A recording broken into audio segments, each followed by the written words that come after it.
foremost, my first issue, the podcast with you and Big U. And you was like, they asked you about the Monster and You thing. And I stand on that. I think Big U, when it comes of, in his era, he had a name in there right now. He just had a 21-year run. So Young and Jefe from the A-Trade Gangsters did a podcast with WACK 100 on No Jumper. He checks WACK 100 to his face about WACK 100 dissing Monster KODY. So y'all remember WACK 100 was out there dissing Monster KODY, calling him a dope fiend, saying, he died as a dope fiend, he lived as a dope fiend. And he was pretty much saying how Big U came home and became successful. So he was saying how Big U made a mark when he came home and he had a good run.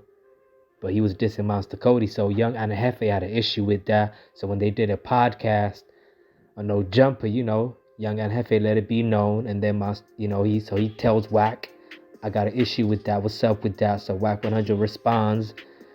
And, he explains what he meant by that, y'all. So let me know what y'all think, man. Narrative, sure. Come on, now wait. Come on, Ed. So look, Come on, That's why we wait, here, let's go. player. Go crazy, gang. First and foremost, my first issue, the podcast with you and Big U. You know what I'm saying? At my studio with Gilly and Wallow? Yeah. Okay. Yeah, you know What what I'm happened? saying? You was like, they asked you about the Monster and You thing, and I could Okay, let's talk about that. Listen, hold on before we get there. So my thing is, I could never have a problem about who you pick. Like, if that's your pick, that's your choice. I don't give a f, you know what I'm saying? Because, all my choices ain't going to be A-Trade. So, if that's what you pick, that's So, what you Ant, pick. did you remember what the overall was? When it When it come to gripping, Gilly and Wallow was basically giving respects to Monster. As far as on the East Coast, Monster set the precedent. He the reason why niggas gang banging. That's who we looked up to. He wrote the book. No, not only that, I swear to He God, wrote the book. the Bloods, from what they tell me, started over there from them read Monster KODY's book. I'm totally confused about that. Yeah, that's you read the motherfucking Crip book. We gonna be blood. Because I read the book in Eminem. I read the book. But that's what I'm saying. You got to acknowledge the importance No, but of hold the on. book. But here's the thing.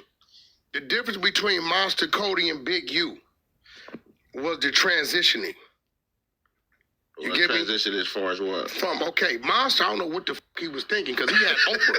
This nigga had Oprah Winfrey on his side. Remember Oprah, that big ass book club? Because see, when he did it, they had to run it through Canada and bring it back because of the Son of Sam law. So if you look at the back of the book, instead of it saying U.S. first, it said Canada first.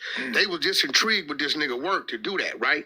They didn't use that against him not to do it, right? So when he came home, right, he had a motherfucking door so open to step in and run it up.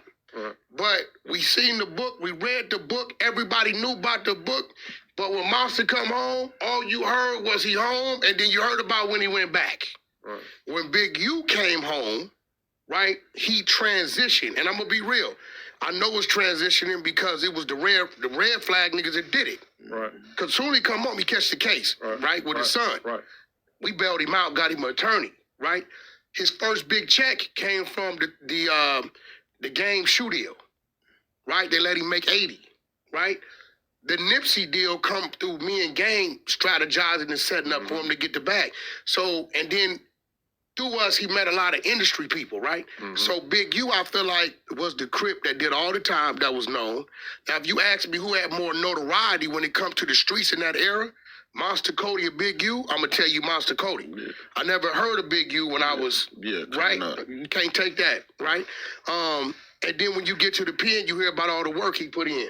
But the transitioning from that, which you're doing, you're transitioning more than Monster, right? Yeah. The transitioning coming home after having a spark, he had more of a spark because he had a book that was out that Oprah Winfrey was acknowledging, so he could have stepped out. Right, and went. Big U had to come home, use the corrupt card to get to Death Row, and then from there he met us. So when it comes to the transitioning, what's my man that killed? Was it Tuki that they killed? Tuki transitioned in there on Death Row. He wrote the children's book, but he was never able to come back to the streets and blossom with it. right? Yeah, but Wack, wouldn't you say that back then there was way less opportunity? So it's like like, generation up under that's what I'm saying. It's Monster all- like second generation, you like third generation. That's what, So and Hefe, I stand on that. I think Big U, when it came to the Crips of, in his era, he had a name in there right now, but the transitioning on the overall, he just had a 21-year run. But hold on though, right? See, he had your help. I don't see no one around Monster who had that type of all right, look, No, that nigga had Oprah. no, Tell the truth, bro.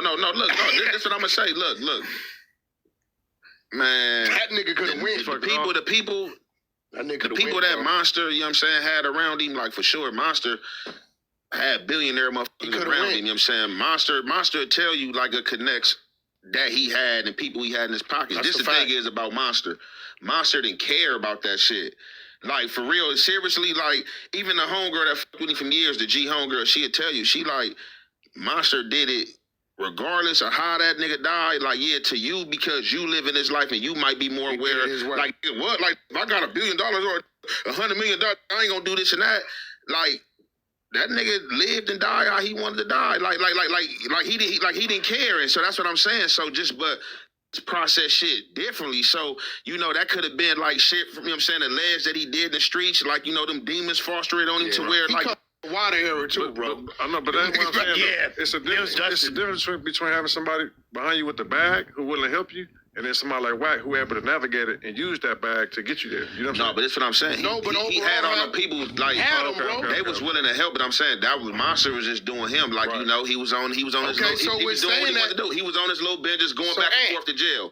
He did that. You know what I'm saying? To where you probably, you know what I'm saying, probably got it. You know what I'm saying? Then he had them around him to help him, like other street people, you know what I'm saying? To where it's different from being helped by people from your background, that's your peers that got money, then you just meeting somebody that might be, you know what I'm saying, westernized to you, or they, you know what I'm saying, But see, one thing you gotta give Big U credit for is he came looking for the help. Okay, I got you. And if I'm not mistaken, his companies, he established these things while he was in jail. So he had a plan. What he's saying is, Monster got his ass out and did Monster. Yeah, so in that right, when we talking about it, and I believe right now some real shit.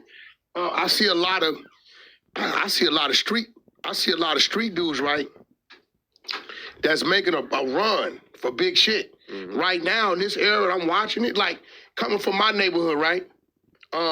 It's a lot of dudes, Jeff Brown, cats that had big names moving a lot of work. Now, if y'all don't remember, you know, this is what WACK 100 had initially said about Monster KODY, where he had dissed him on a podcast with Gilly and Wallow, and he was on a podcast with Big U when they was discussing Monster KODY, when they had said, where Gilly had said, you know, we only knew about Monster KODY when we read his book. So this is what he said, y'all. Growing up on the East Coast, when we was in juvie and all that, we read books about this side. You know, outside of colors, the book that we had in jail was Monster KODY book. Yeah. It was a great book, a lot of lies, but great book. It was exaggerated. Wait, hold on, nigga. What do you mean, exaggerated how? There was a lot of it exaggerated. How? Monster KODY was a dope fiend. Crack. Monster KODY was a... Hold on, they talk about Monster KODY like how they speak on Big U, but then I'm gonna say this: you can't be a dope fiend, right? That means you fell victim to the game, right? And still get the same credit and the same statute as somebody that didn't. You understand what I'm saying? Absolutely. So I'm not saying he wasn't a rider in his own way, but you know, shit. If any of us write a book, you know, we're going to make it seem a little more than what it really is, because guess what? There's people on the East Coast that's going to read, and y'all going to believe every motherfucking word you believe.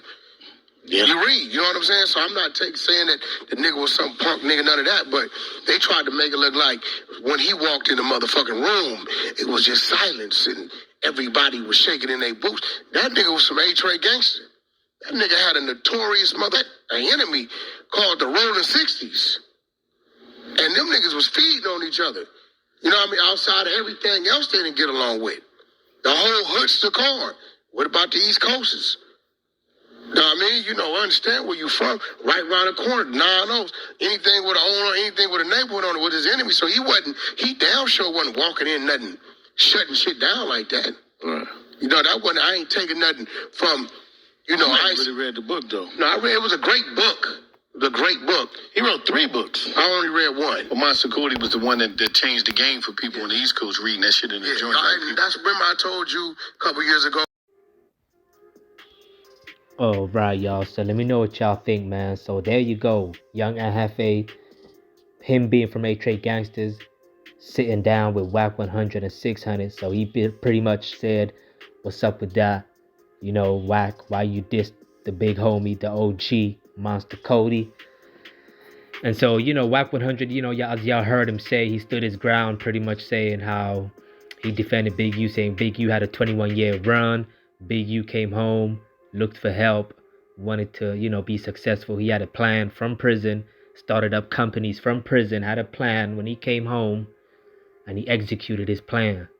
Whereas, you know, Monster Cody, from Young and Jefe's perspective, saying he died the way he lived or whatever, but Monster did Monster. You know, you couldn't tell him nothing, even though he had the connects. He didn't care about the fame or the money, maybe, or the fame, but he just wanted to do Monster. So let me know what y'all think, man, about Young and Jefe. Check him, WACK 100, about WACK this and Monster, yo. Let me know what y'all think in the comment section, man. Top Media, y'all. Peace.